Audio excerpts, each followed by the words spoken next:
Welcome to The Girlfriend God, a podcast in search of and in service to the divine feminine, bringing you an equal mix of academic research and emotional spiritual experience. If you enjoy this podcast, be sure to subscribe, follow, rate it, review it, and share it with your friends. Now, together, let's find the divine.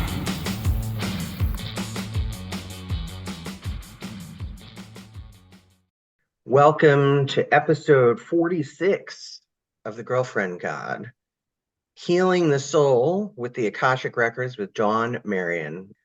Dawn is a spiritual teacher, intuitive healer, awakening activist, and founder of the Radiant Heart School Akashic Records Academy. She specializes in accessing soul wisdom and profound healing from the Akashic Records and training soul seekers how to channel their own Akashic Records for daily guidance, wisdom, and healing. Dawn's diverse background includes, I'm going to mispronounce this, Dawn, Usui? Usui. Mm-hmm. Okay, Reiki master teacher, Akashic Records trainer and consultant, holographic healing, emotional freedom technique, matrix energies, meditation, chakra healing, and crystal therapy. She holds a Doctor of Divinity and Master of Metaphysics from the University of Sedona and a university degree in fine art. Dawn's spiritual journey began at the age of 19 when she was excommunicated from a mainstream cult and began the process of healing and finding her way home to herself. No stranger to the awakening and healing process, her mission is to help you tune in to your purpose, activate your soul gifts, and claim your magnificence. And Dawn, everywhere online that people can find you, and the free gift that you provided me with for Girlfriend God listeners, all of that will be in the show notes. Welcome to the show. I'm really happy to have you here. Thank you. I'm so honored to be here and very excited today. So, you never know who's listening or what their level of knowledge is. So, what's the elevator pitch when people ask you what the Akashic Records are? The Akashic Records are the recordings of the universe, the multiverse, and essentially of our soul. So everything actually has an Akashic record. Plants, animals, this planet, stars, even to the finest things, a flower, for example. But when we talk about it, we focus mainly on our individual Akashic records, which are part of a collective Akashic record. And then, of course, if you think about the way a library functions, they're housed in the greater library of the Akashic records.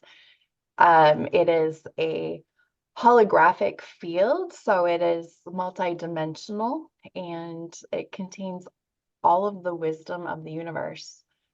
Akashic records were created when the first waves of creation occurred. So in more of an esoteric way, which I think is how people first bump into this idea that there's like this sacred universal library. Right. That was actually created to record everything that happened to the Akasha, which is a Sanskrit word that loosely translated means the stuff that everything is made out of.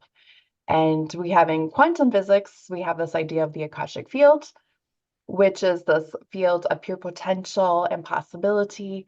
It is existing in a formless state, and what gives the Akashic, the Akasha in the Akashic field of form is actually consciousness. And so as souls, when we individuated from source, we became our own consciousness. And so it's really, so those recordings of what your soul has been up to since the moment you individuated from source. So that's a lot of big stuff to talk about some of the things that we're already familiar with, like this idea that we're all one, that we all come from this first sort of primal energy, the source energy, and being able to work with this energy, of course, like it's so huge, it's multifaceted. There's so many different ways that you can come at it. But it's really its real focus right now is on helping all of us remember the truth of who we are, because in this life, there's a lot of illusion, a lot of Right. you're not enough. There's the separation idea that we're separate from each other, from source, and primarily from ourselves to our own heart. Right. So the kind of the focus of the Akashic Records at this time is really to help all of us come home to ourselves and remember who we are. And the magic happens when we can do that, because that puts us on path with our in direct alignment with our soul path, with our um, relationships that we're here to have with our soul family, things like that. And it provides some really beautiful insight for some of the challenges that we have experienced too, and how to alchemize those into the wisdom that our souls were really intending to have when we came to this earth. Right. I have a couple questions, but first I just want to say, so some of the people that I listen to, or people that I have conversations with, have been talking a lot about like where we are now is at the precipice of that shift, moving out of the illusion of this separation consciousness that we have been stuck in for, I don't even know how long we've been stuck here, a long fucking time, right? Right. Too long. And I heard someone say, somebody that I follow online, she said we're moving into who am I and out of who do I need to be to survive this, Mhm. Right. which I think is very well said. So the Akashic records are not just a record of this lifetime, right? I mean, part Right. of the wisdom is based on the fact that, or the fact that I believe, which is that we are eternal. Mhm. There may have been a beginning, but there isn't necessarily an end. So do the Akashic records stop in this moment, or do they contain information about the future? Bleh. Is that a complicated question? Right. Well, Both. because I mean, Okay. some people think, right, everything that's happening has already happened and will happen again, because time isn't linear. Right. Right. It's the ever-present now, and it's Right, very holographic. And so there's different ways to talk about this. So the first thing is there is no time or space. That is more of a human construct that we use right, to sort of try to make sense of this awesome, mind-boggling experience that we're having.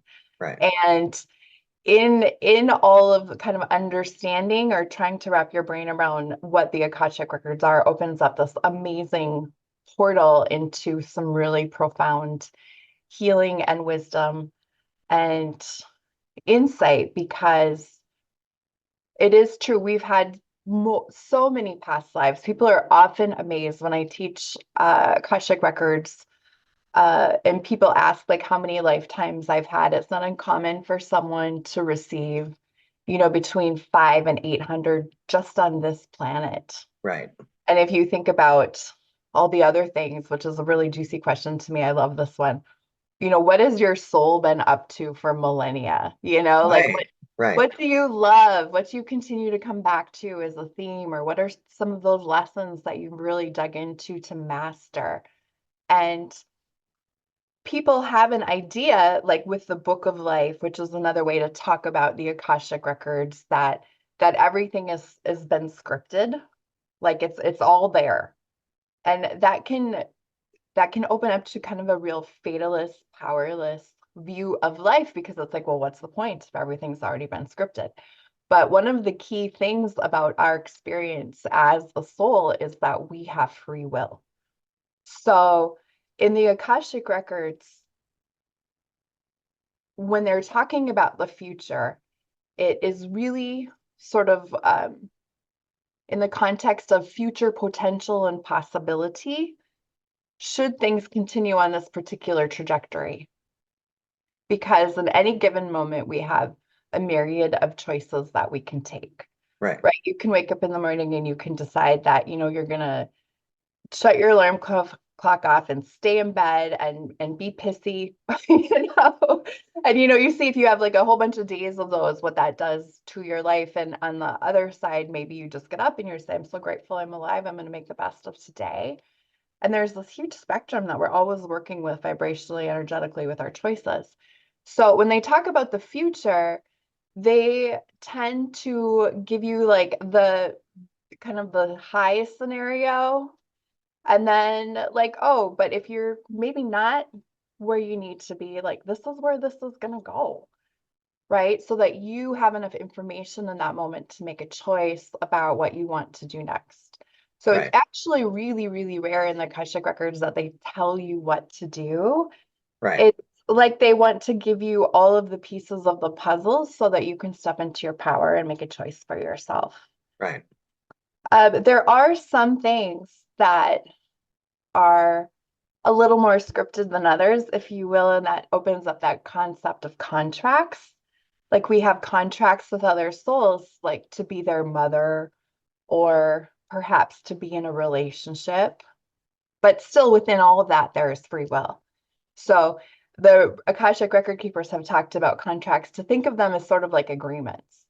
Like, Right. hey, we're going to be on Earth together at the same time. And if everything works out, we're going to get together and we're going to have a relationship, or we're going to have a child, that a child's going to come in. But at any given time, that other soul can say, I don't know if that really serves me anymore.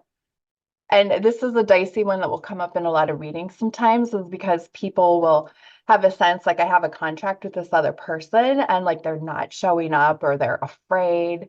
And it's like, but the contract, but the contract. And That it was can, that was exactly my experience and why I got my first Akashic Records reading. yeah, So I've had it happen personally. I've done that reading probably 100 times. And one of the things to recognize is that our primary contract is always with ourselves. So if you right. are in that place, understanding that if it's your purpose to experience a specific energy, then that will be dominant. And if like somebody doesn't come in to do it, another person will.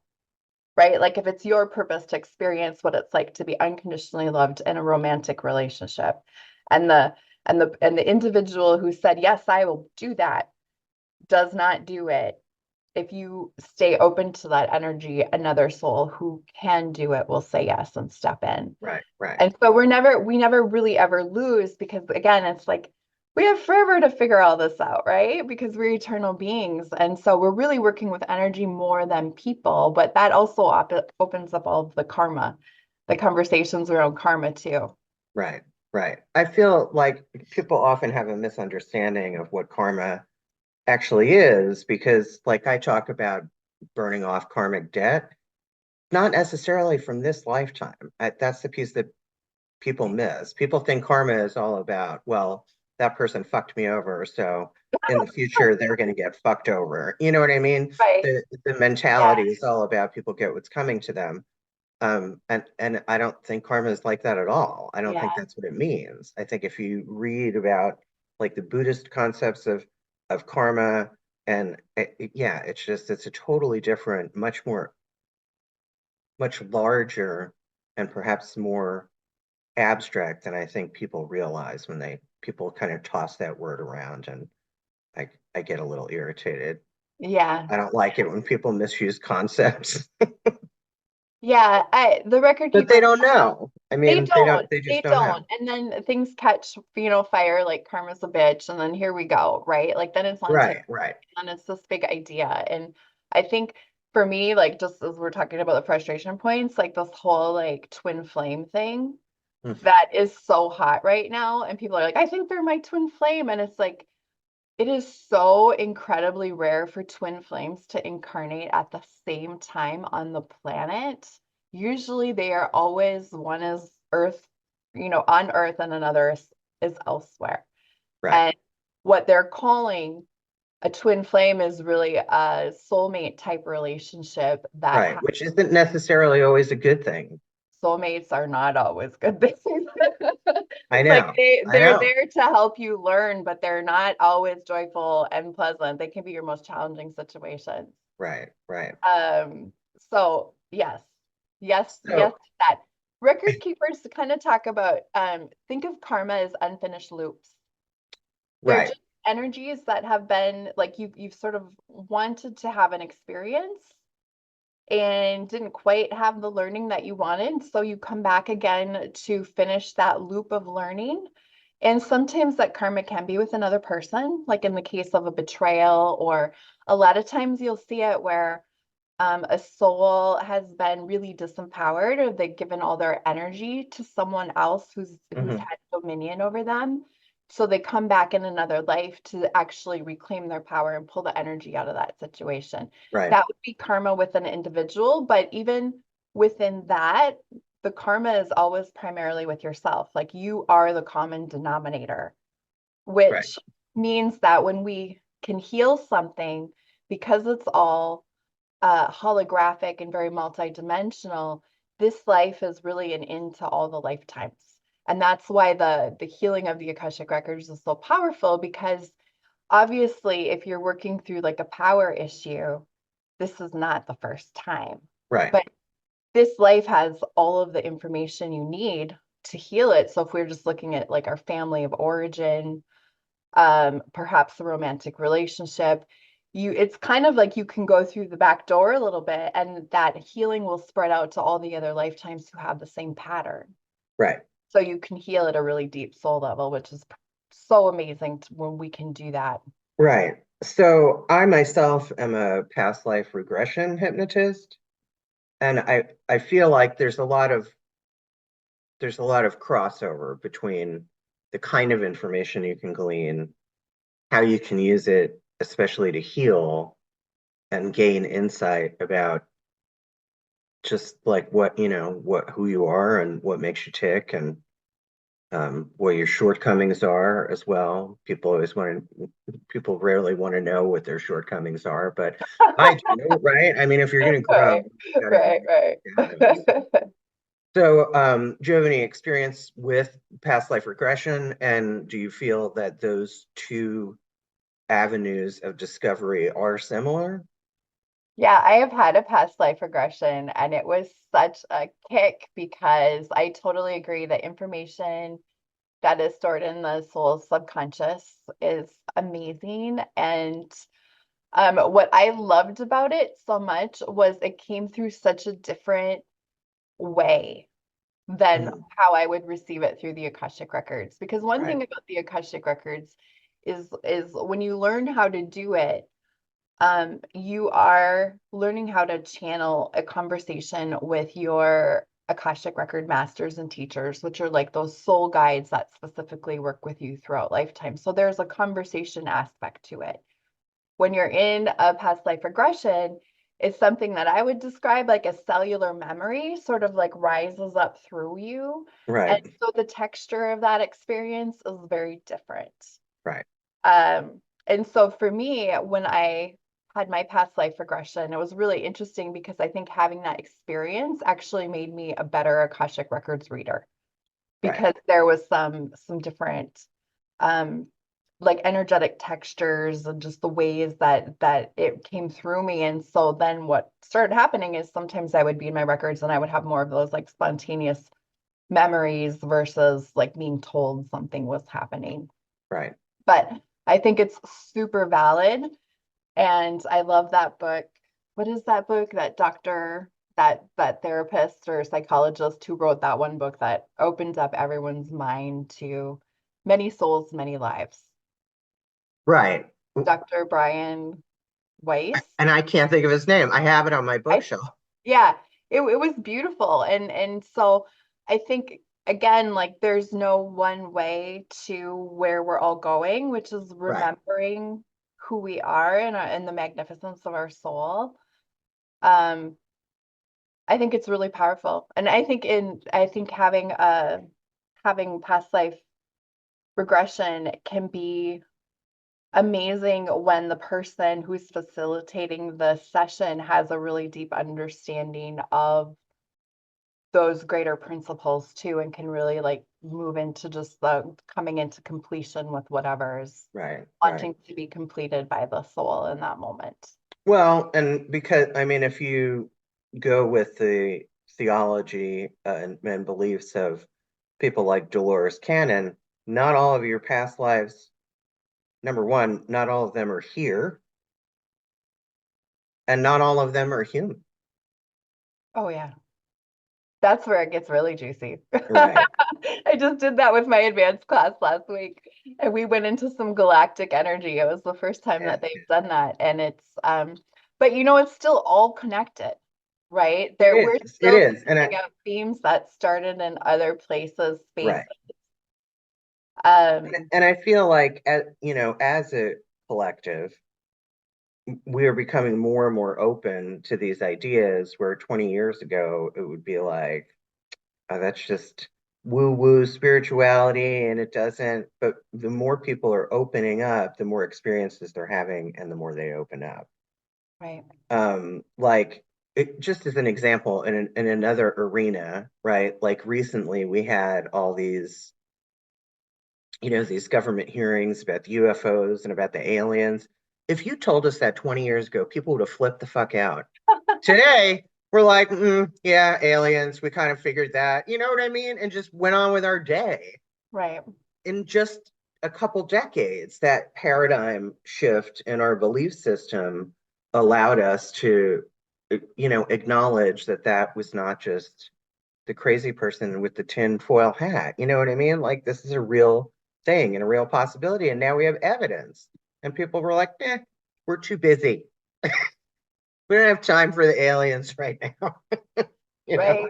Right. Yeah, there's lots of different ways we could talk about that, right? I mean, I think the media too, of just like how many shows have we had, and it just sort of seeps into like the collective consciousness. Right, And, you know, media in itself, it's not bad, it's how it's used, right, you know? And so we have like with this podcast, this is a beautiful way of disseminating information and energy. right, right.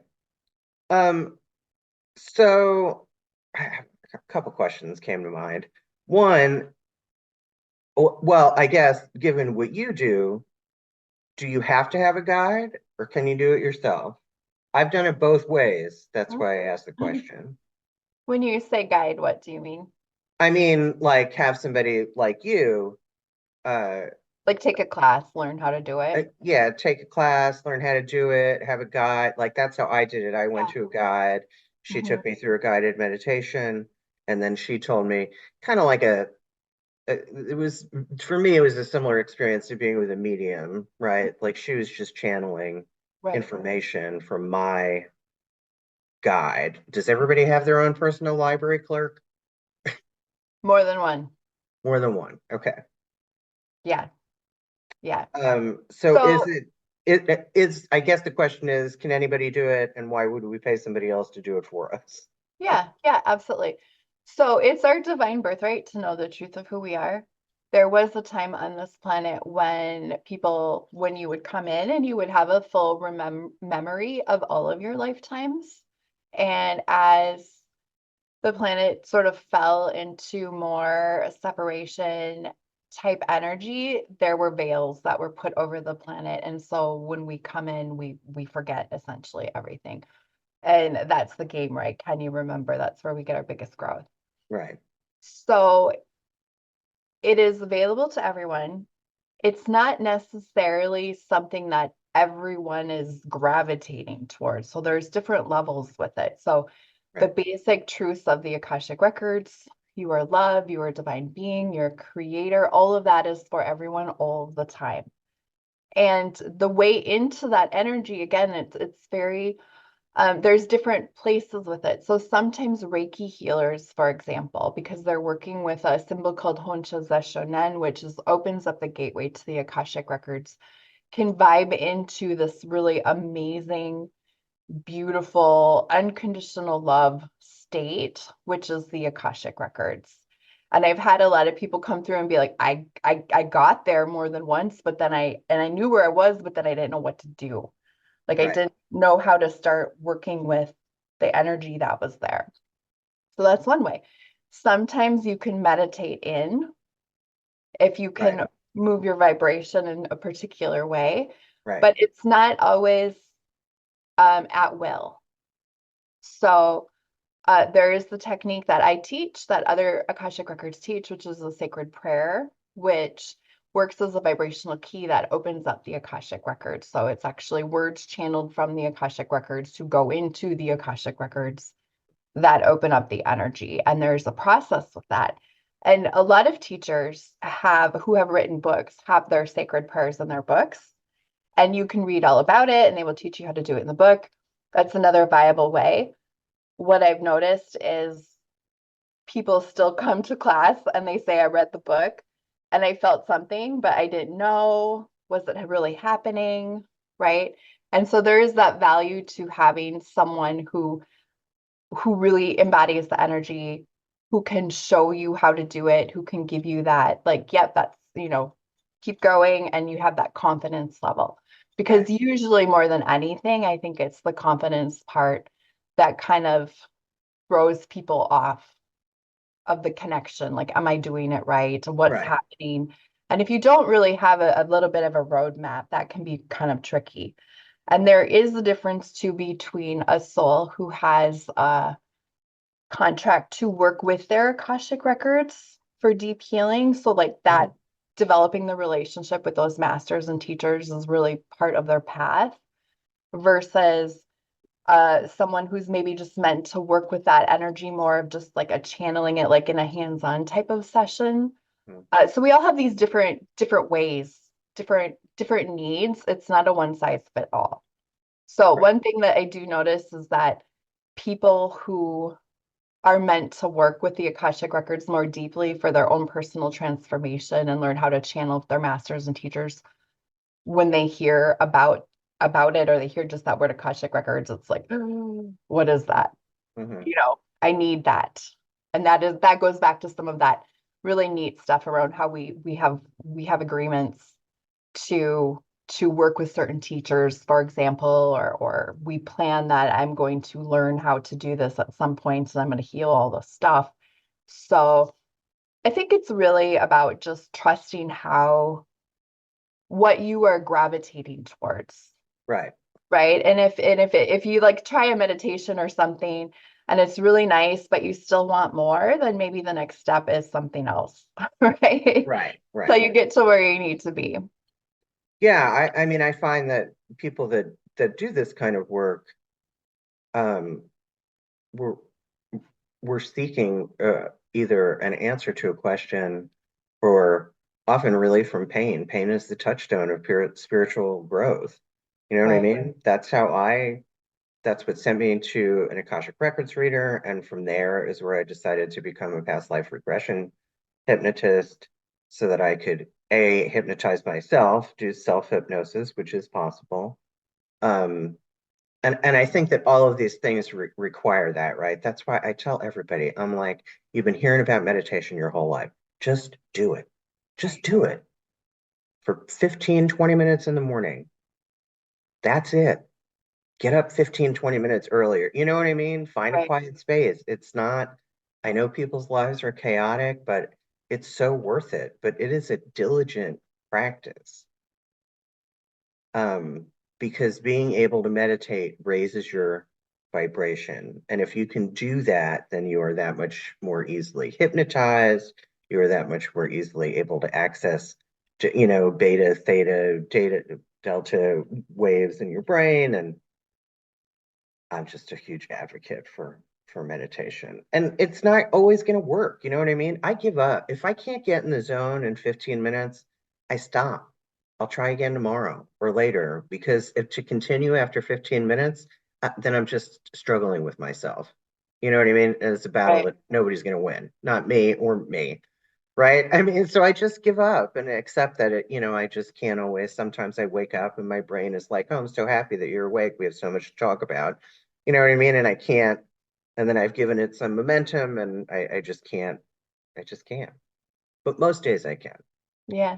I think was it the Dalai Lama that said if you're too busy to meditate, then you need to meditate. Yeah, exactly. Exactly. Yeah.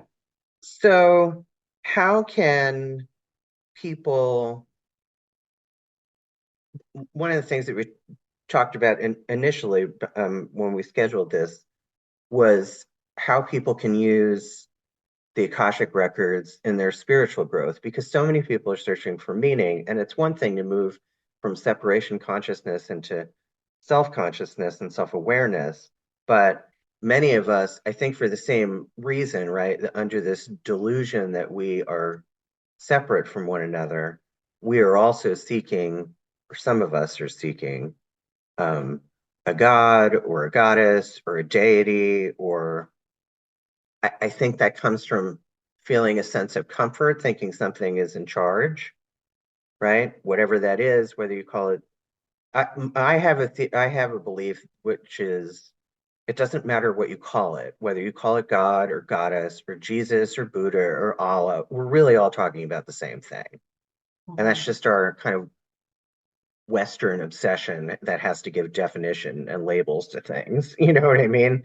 But we're really all talking about the same thing. So that is part of what the Akashic Records is, what our ability to have a relationship with a higher power is to have a relationship with myself.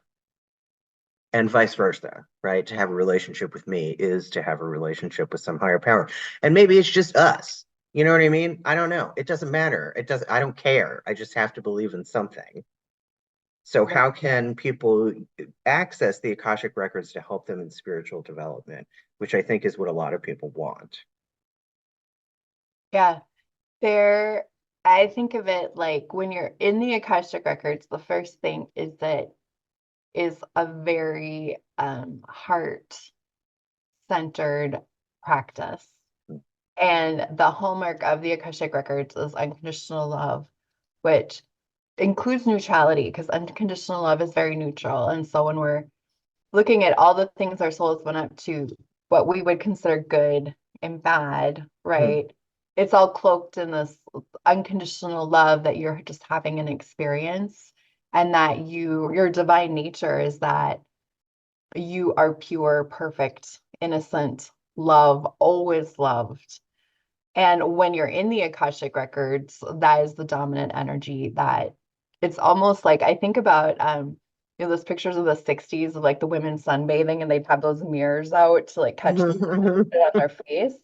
Yeah, That's kind of what energetically the Akashic Records is up to, because every time you are in your Akashic Records, there's this beautiful channel of it actually does come as a column of light that wraps around you, that is that reflection of your divine essence, and has all of the frequencies of who you are as a unique soul. And that can be just as healing, just to be in your own true energy, mhm, as any kind of the work that we can do around healing.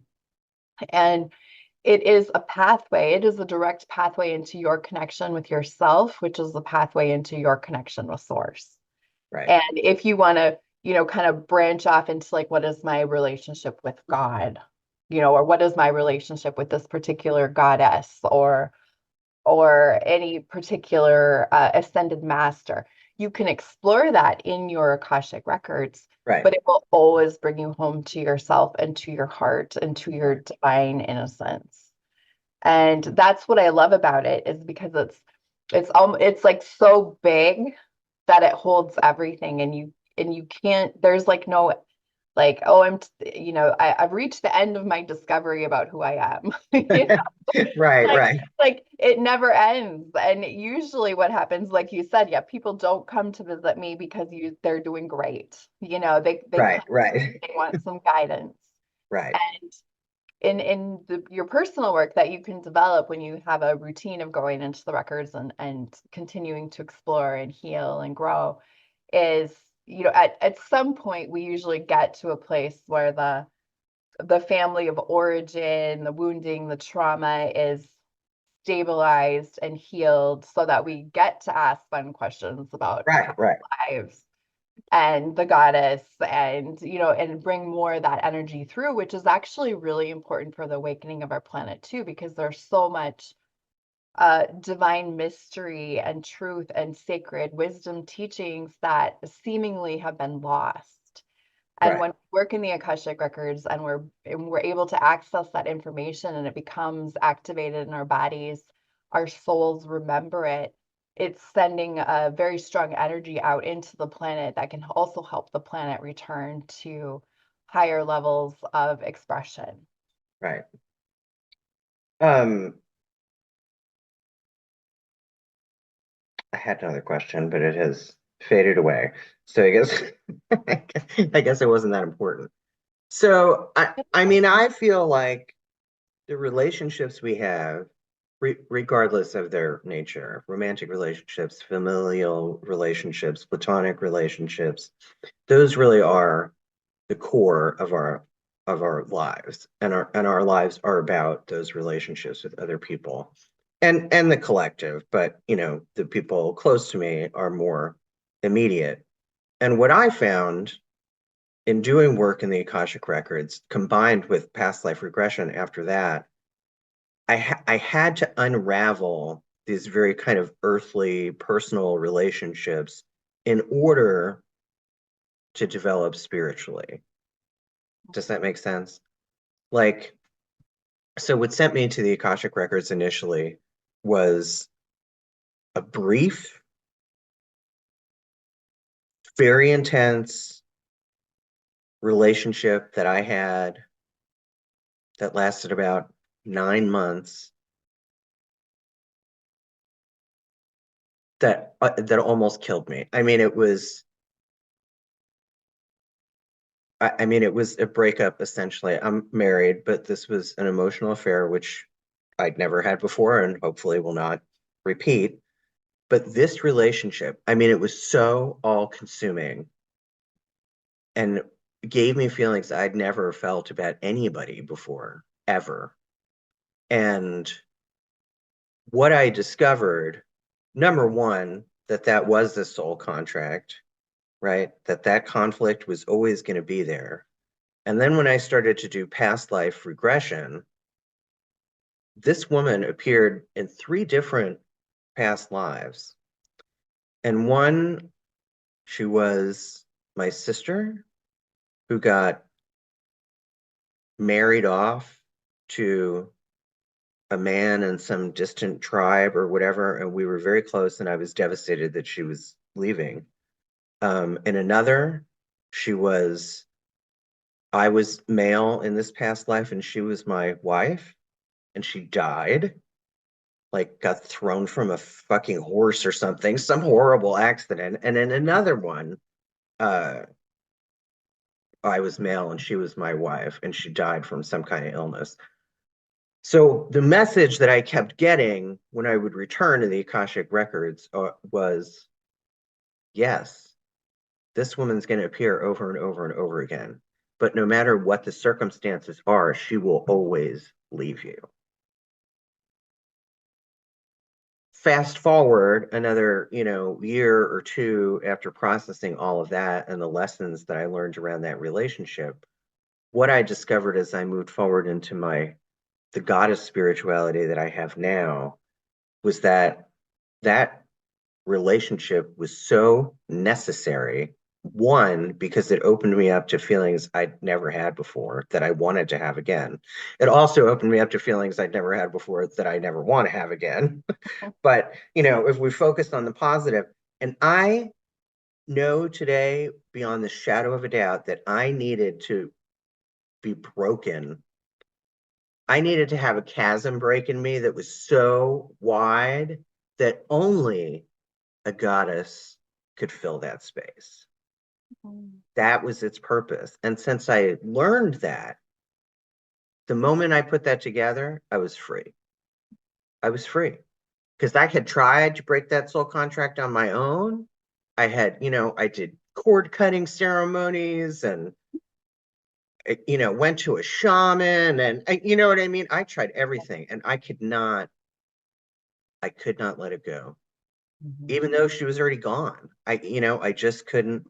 But once, like I said, once I put that together, that this goddess, who I believe is my higher power source, spirit of the universe, whatever you want to call her, that is what I had been looking for.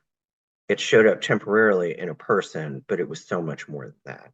And then that became like my life's quest, because that preoccupation with previously, before I got married, it was always romantic love. But even after I got married, I had, it was always on a quest for this best friend and somebody that I just felt really close to, in addition to my wife. I wanted the Trinity, right? Which was me, my spouse, and my best friend, my ride or die, which I don't have, by the way, because that is not my path. Mhm.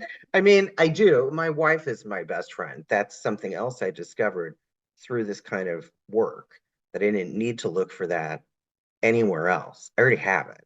I already have it. And that's what I learned from the goddess too, was I already have everything that I need. Yeah. I have no reason to feel lonely or hopeless, or I already have it. It's all already there. And I'm a law of attraction person too, which I think kind of ties into this a little bit, right? Because that's about aligning with energies and being in the receiving mode and all of those things. So I would encourage anybody to do Akashic Records work, because even if you think it's not about your spiritual path, it's always about your spiritual path, right? Yeah, and how about like the whole path is spiritual? It's Right, all right, spiritual. We're all spirit beings having an earth experience, not the right, other way around. Like we're humans with, trying to have a spiritual experience. Like the whole thing is spiritual. right, right. We're human beings. We're spiritual beings having a human experience, not human beings having a spiritual experience. Right. Well, and on this show, we talk a lot about, if you look at ancient history, and prehistory, the world we live in now, it's like, like the spirituality is like up here and our material world is down here. But back then, they weren't separate things. Right. Your physical material life was your spiritual life. And I was reading a book not that long ago, and it really put things into perspective, which was, if you look at least in the West, if you were living in the year 1000, right? You and everybody else were largely under the sway of the belief that the church knew everything, right? That the church had religious and spiritual authority, and we had these rules laid down that these things fall in the good category, these things fall in the bad category. This is good behavior, this is sinful behavior. You know what I mean? Very black and white dichotomy. And then somewhere between the year 1000 and 2000, that was stripped from us because we started to see the church and its faults, and the people in the church and their shortcomings.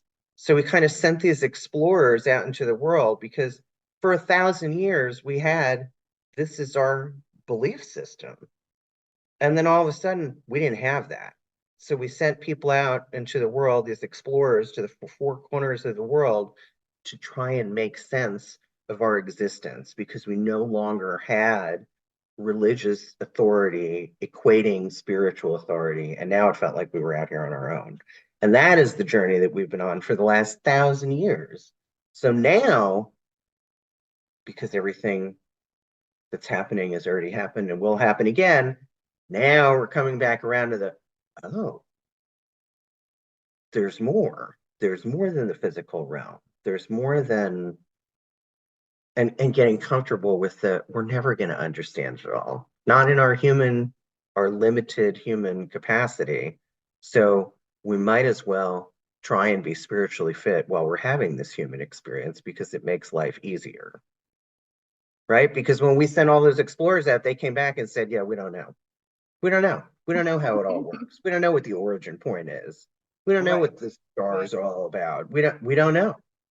And we went, what the fuck? What do you mean you don't know? Yeah. It's just this pervasive feeling of being lost, I think, that that humanity has kind of been stuck in for the past 1,000 years. Yeah, I think we can definitely thank religion for that. Yeah, And the lie of the separation that you have to go through someone else to have your connection with spirit, and right, that that returning to your own sovereignty and knowing yourself as sovereign and being in your power and claiming your connection with yourself, your heart, with source. It's funny, I just channeled that this morning because as we were talking before we started recording, that I had that crazy dream mhm, with all these things. And the end point that they took me into was, I am the center of my universe. right, And, I do not allow other people or things to sway me off my center. right, And if someone doesn't love me, all I have and I need truly is my love of myself and my connection with source. That is enough to fuel me. And we're all, I think, returning to that in various degrees of awareness and practice. I mean, we can talk about these really big things, and yet, the rub is like, do you remember that in the grocery store on the freeway? right, right, We're all one, or you're like, we have right, those moments, and right. Being spiritually fit all the time it's a lot of work. It takes a lot of effort. yeah, yeah. I mean, truly, to be on the path of love and of heart is a full-time job because there's so many energies coming at us trying to inform us elsewise, Right, right, that there's the separation, and it all begins, I think, in the heart. um right. the coming And back to heart. right. And it always comes back to us. I often say that's the paradox, right? Like, excuse me, it's not all about you, Right. but excuse me, it's all about you. You know what I mean? Like both things are true. It's not Yeah, either yeah, or, because I am my own source of my joy or suffering or whatever, that yeah. people are starting to understand that externals really don't matter. And I think there's a lot of deconstruction of beliefs that are happening, right? Like we're recognizing that, oh, this is programming from my parents' generation or just society at large, and I don't Ancestral. have to believe those things. Yeah, That's always a very profound question that I ask people is, what do you really believe? right. But the more important question is, why do you believe that? Do Mhm. you believe that because you have evidence of this? Do you believe this just because it's a loop in your head that you've been saying for so many years? You don't know how to believe that it's not true? Or, you know what I mean? Right, Those right. kind of difficult questions. So, speaking of questions, so I'm sure that you get this a lot. When I was actively practicing past life regression hypnotism, I got asked this question over and over again. The most common question for me, and I'm guessing for you, is what is my purpose? Drum roll. What is my At purpose? It's the least most common 60%. question. So, Even the people who I'm like, are you kidding me? You're asking that question. You were so obviously on your purpose.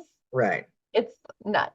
It's absolutely nuts. Yes, everyone wants So, that purpose. I ask that purpose. And when I get to do a reading with someone, I will ask that question. And I know what my purpose is. And yet I think, and back to some of this other things that you just said, like, can we make ourselves big enough to hold all of it? Like, I can hold those big emotions as they roll through. I can hold the part of me that feels separate. I can hold the greatness of who I am. It's almost like part of the coming home to yourself in the merging of the inner and the outer world is right, really just is just getting a little bit bigger. It's just coming up here and tapping into your wise self, where you have this container where you're like, oh wow, that's my really small human self, or there goes my 6-year-old feeling left out again because she didn't right, get called on to hold the teddy bear, right, like right, story. Like it still comes up. I've done so much work on that, but like that is a thing, right? Like right, being left out. and to just be like, okay, there it is. But like I still get to choose how I'm going to respond in that moment, and I can just breathe some love to that little part of me, and I can be in the mystery that I don't know everything, and I don't know really what's going on with God or anything. Like, how could you? Like, it's a Right.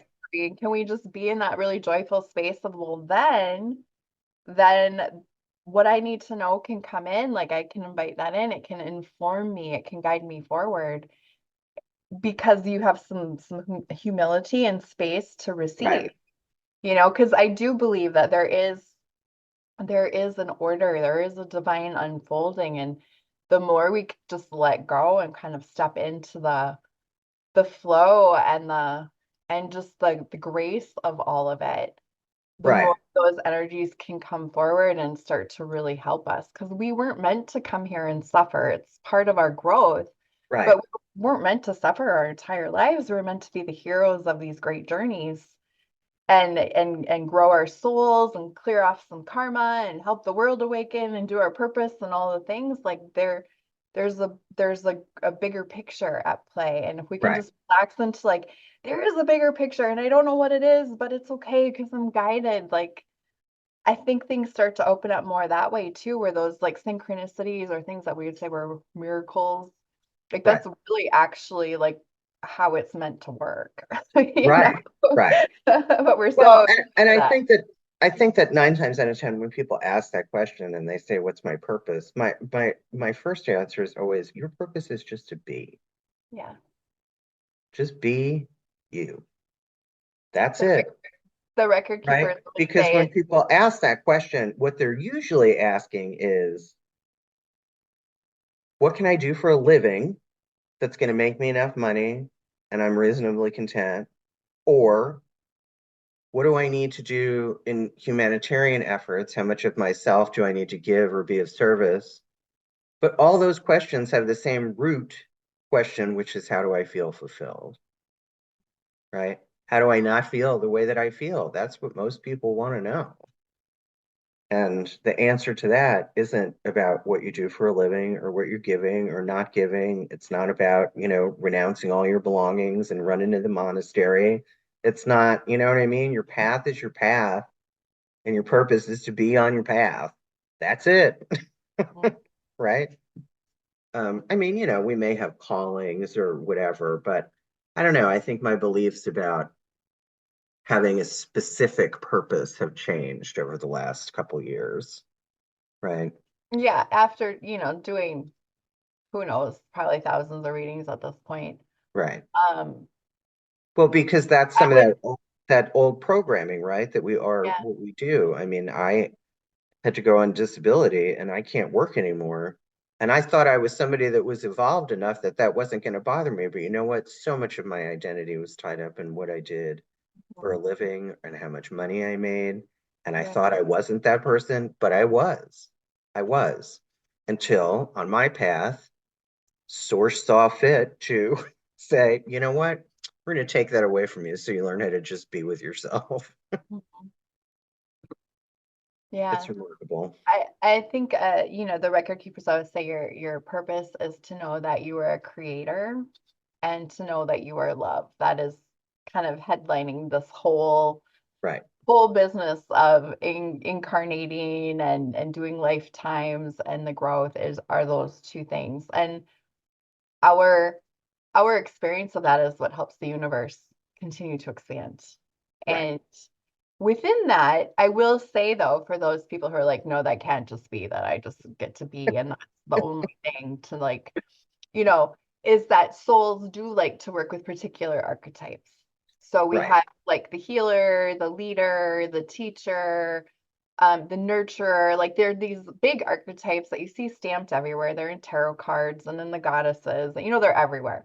right, And so a lot of times when people are really feeling a call towards a certain something, and this is really important for all of us to remember, is that, once you're kind of tracking, like, here's this archetype or this energy I'm supposed to work with in this life that just keeps coming up over and over again, is to realize that that energy can actually take 1,000 different forms. right, And purpose isn't necessarily like go start an orphanage in India, unless it Right, is, unless that is something that you really are going to do. But it's really to be the embodiment of that particular energy. right, See that with healers all the time because healers get in a pickle because they're like, but I don't want to have a practice. Like, I don't want to do the office and see the people and all the things, but I feel like I'm a healer. It's like, but that wisdom and that healing that you have to like put out into the world could be on a podcast. It could be in a book. It could be in the way that you parent your children, right? It could show in so many different ways. And again, when we stop making everything so finite and give it a little bit of like loosey goosey energy so that it will show itself. Because one of the things is I'm growing, and I had a really beautiful experience. About a year and a half ago, I went to Peru, and I worked with the shamans and did a like week ayahuasca journey. And that was really interesting for me too, because it was similar energies that I'm used to working with, but packaged in a completely different way. And mm, this whole energy of universal consciousness, that everything, like universal consciousness knows everything. We could say that is also Akasha, right? Or right, Akashic records, but it was coming through in this really different way.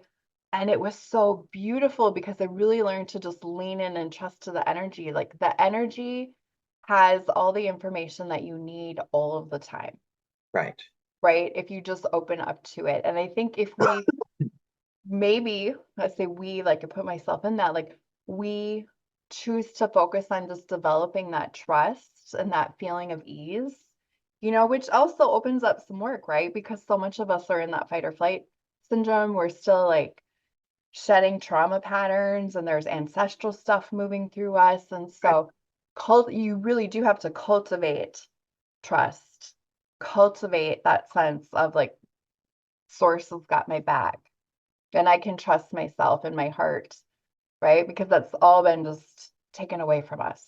right. I say But that too. I'm sorry, go ahead. no, I was gonna say, but as we do that, then we also get to interact with like these higher levels of being that we're all seeking, right? Because that is another thing that I love. It's like we're all programmed with this little nudge inside of us for more. And I think that nudge has been manipulated by consumerism, by religion. Like, so it's taking like this desire to like grow and expand and learn and like kind of morphing it and distorting it into like, well, you're not good enough. So then you have to keep growing or you don't Right, have enough or you have to be more.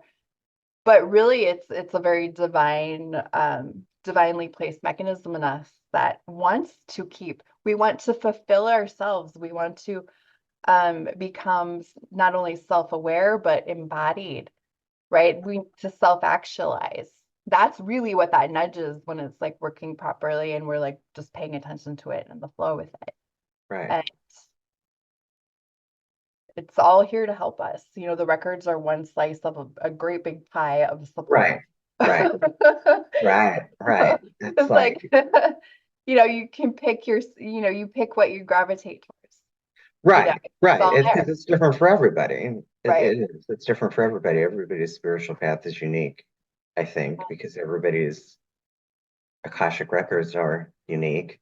Mhm. Although, as you said, there's also the collective, right? Like this is the Akashic record of the Earth. This is the Akashic record of our planet, or the Right. oceans, or the mountains, or I like that you said that everything has a book, including plants and animals. I've not heard that before, which is Oh, kind of cool.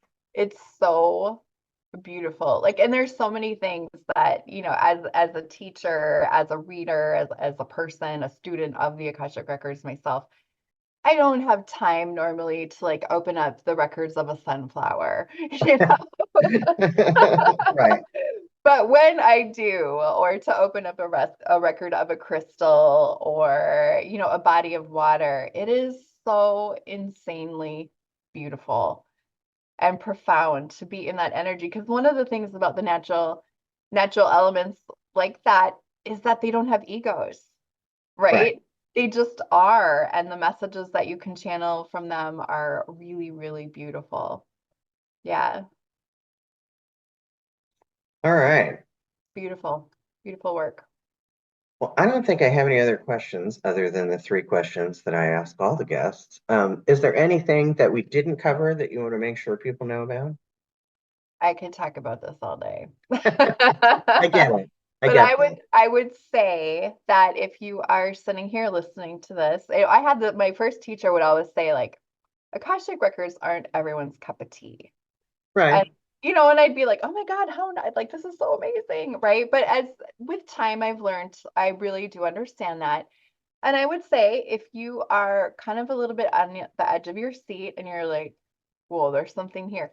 Just follow it because your heart will take you where you need to be. And I also wanted to underscore what you said too about, about that karmic relationship that you had with that person and you were like trying to cut the cords and doing all the things. And there are some things where like there's just no candle cord cutting ceremony that's gonna be like strong enough. And Right. so it's sort of like know when to outsource and get a little bit of support, right? So if yeah, my rule kind of in my own life too is like if I can't work with it consciously or doing some of the other tools I have, then it's not budging, it's time to go deep, right? Right. And then Right. there's a tool for that called the Akashic Records. So know that because want to encourage people to be in their power and just what are you feeling? What are you gravitating towards? And then to take action on it. Right. I have often said that, when I talk to, because I talk to a lot of people about spiritual things and a higher power and whatever your understanding of God is. And I tell them, when you hear people, you're like, oh, I wish Goddess would talk to me. And I say, she does, because everyone has had the experience of intuition at one time or another. We have all, I have yet to find a person that hasn't had an experience like when I'm driving down the road and I come to a T and I don't know which way to go. And that voice in my head says, turn right. But I turn left. And inevitably, there's a fucking accident or there's a bridge out or there's a Right. detour. And I have that moment where I go, damn it, I knew I should have gone right. That is God. That Right. is source. That is goddess. That is whatever you want to call it. That's what that is. That's what intuition is. It's how source speaks to me. It's how my own inner being speaks to me. And that intuition is a universal experience, Right. right?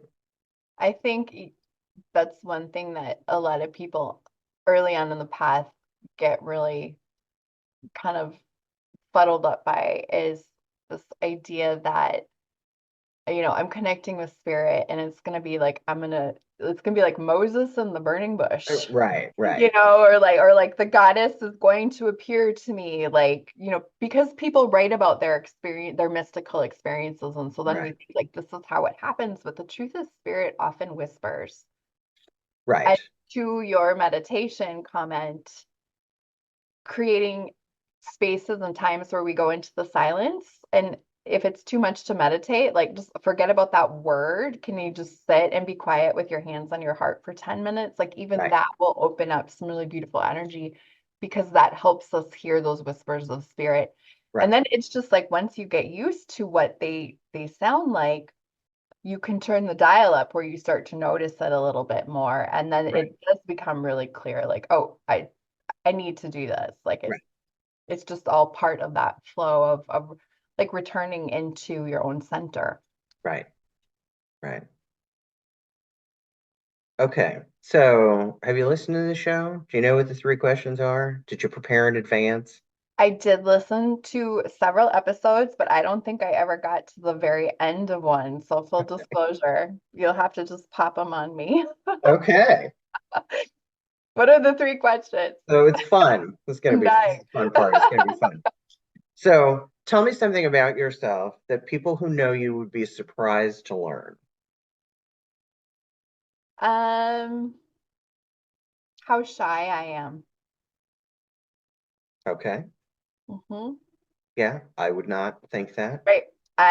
When I am in this teacher channel energy, Hmm. but honestly, I have regular visions of being that woman who lives in the forest with my plants and my dogs all by myself, where maybe people come every week for like a healing or something. And they I bring get me that. food from the village. Like, I have that same fantasy. yeah, So I've I had that totally understand. lifetime so many times, like the Right, crazy old wise woman and, right. at the edge of the forest. So, second question, what is your current favorite television series or movie if you're not a big TV watcher? Okay. Ooh. This is a fun question because I grew up Jehovah's Witness, and so I never watched TV. I mean, I literally watch like TV like maybe once a month or like every quarter I'll get into something. So I have a couple. I love Manifest. That whole series, Manifest, was great and a little bit over the top, but I enjoyed some of the stuff they were playing with the time travel and all of that. Um, I really love The Mandalorian and like Star Wars stuff. Hmm. And then I'm a huge Cobra Kai fan. Okay. You're not the first person to mention Manifest, and I'm such a TV snob. I couldn't get past the horrible acting, so I think I only watched like two episodes, and then I was like, I just can't watch this. But like I The said, you're not the Witcher, first person who said that, so maybe I it should give it it, another it kind of chance. kept you going, and it was one of the few things I would get these full body chills. Like they did a really good job of sort of like, that's so up there. Okay. But I also really love watching The Witcher because I thought there were so I love many. The Witcher. it, a lot of it felt like watching a past life, like Yeah, been there, done that, right, right. kind of energy. And I enjoyed that, although I really had a hard time with the Witcher himself and his very stunted emotional capacity to communicate and his grunting. I would just be like, and I was going through a breakup at the time and like grieving, and that was sort of like also part of the person I just not, been with anymore. And when he would go like, "Ugh," I would like lose my mind. Witcher's on his own spiritual journey. Yeah, yeah. I was more into the female characters for that Yeah, for yeah. sure. And finally, if your life were a movie, Mm. what would be the theme song on the soundtrack? That's a hard one. I know. It's actually, but I do know the answer, and it is a song on one of the Buddha Bar compilations. And I don't know the name of it, but I have always thought every time I hear it, like, this is maybe not my life, but this is like my frequency. Okay. Well, you're Yeah. gonna have to tell me, you're gonna have to email me and tell me what the name of it is, because I maintain a public playlist with Oh, okay. Well, here's all one. with Here's one that I really resonate with that I can tell you off the top of my head is, and okay. this goes to my purpose. So it's not my life, but that song Break It Down Again by Tears for Fears, Okay. those lyrics could have been written like for my life purpose, 100%. Maybe And it you makes wrote me maybe cry you wrote every them. time, maybe in a past life or a future life, who knows? Yeah, right? Still Yeah, want to be a rock star. Still have that dream right. sometimes. Although now I think it would just exhaust me. But you That's a never know. really that's a really interesting energy too, when like just from an Akashic Records type, like why like the utility of a soul to incarnate is like a person that is so famous, right? Like, the Katy Perrys of the world or Right, right. what that soul is up to. I find that really fascinating. That's fascinating.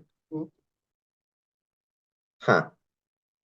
Well, you're gonna have to start promoting yourself to celebrities so that you can get an answer to that question. There are a few of them that I see them and like I'm just like, I just want to hug you and just heal you and tell you it's gonna be okay. It's gonna be okay. Like, Right. It's gonna be okay. It already is. yeah. Well, if Already Katy Perry's listening, I'm here. I'm here for you, honey. Okay, John. Well, I'm going to do that thing that Zoom does and the screen's going to go blank, but I will be in touch. And until then, Oh, oh, I have one thing. Remember, we have I just wanted to say if any like I have channeled a divine feminine meditation for the listeners. oh, is that what the free gift is? That's what the free gift is, because one thing we didn't even talk about was how amazing it is to go in the records and learn about lifetimes where you've been in the service of a particular goddess, or that was a dominant energy you were working with was the divine feminine. And so it's a little bit of a meditation, but it's also activation. So if that is juicy to anyone, that meditation will really help just sink into that beautiful connection with the divine feminine that's not just this lifetime, but all lifetimes, so that you can feel it and know it and embody it. Well, I'll be using that myself immediately. Because I actually learned that in a shamanic journey, which is just another tool. And I had a guide, I had a shaman guide, and I have to tell you about this vision. So the vision that I had in this shamanic journeying, I told you this pattern of needing to be special to somebody and needing to have, the one, whether that's in a platonic relationship or a romantic relationship or a goddess, right? I consider my relationship with my goddess a very personal thing. This intense need to be special. So when I did this shamanic journeying with my shaman Chris when I was in the Pittsburgh area, um, the vision that I had was standing on a beach and the goddess was there, but she wasn't saying anything. And I looked, and all of a sudden, in the water, in the ocean waves, women started coming out of the waves, all different kinds of women, all different colors, shapes, sizes, hundreds of them coming out of the water, rising up, coming out of the water, and walking towards the beach. And some of them looked familiar to ex-lovers, ex-best friends. Um, Obviously, I don't have hundreds of those, so a lot of them were unknown to me, probably from past lives. And the goddess said to me, I was what you were looking for in all of them. Mm. And Dawn, it changed my fucking life. That vision. And then of course, I had more of that in the Akashic Records once I got past my soul contract and past life regression. And so I haven't had that in the Akashic Records, but I have had that in past life regression, being part of a goddess cult or being a priestess in the temple, or I've had those experiences. So I just wanted to share that story Yeah. with you because it was so cool. One of my beautiful students went on a trip to Egypt, and she was on like a kind of a woo-woo tour of all the sacred sites, but Mhm. she went to a temple in Dendera, and her and another person went into this particular room, and they just found themselves walking in a very specific pattern, like this total.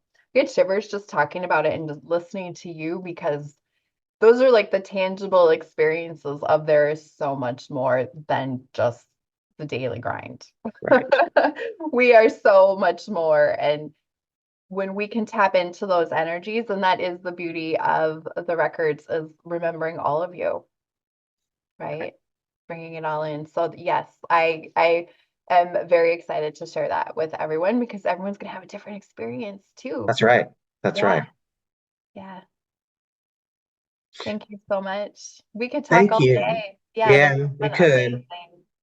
Unfortunately, I have some errands to run, doing my material a little day to day. Indeed, I right. did meditate this morning, so I'm pretty calm. Good. Thank you so much for the opportunity, and Thank blessings you, to John. And everyone listening. I will be in touch. And but until then, as I always say, may the peace and the love of the goddess be with you. Thank you. And with you. All right. Bye. Talk soon. Thanks for watching or listening to The Girlfriend God. Don't forget to like, rate, review, subscribe, follow, and comment. Episodes drop every Saturday morning at 8 a.m.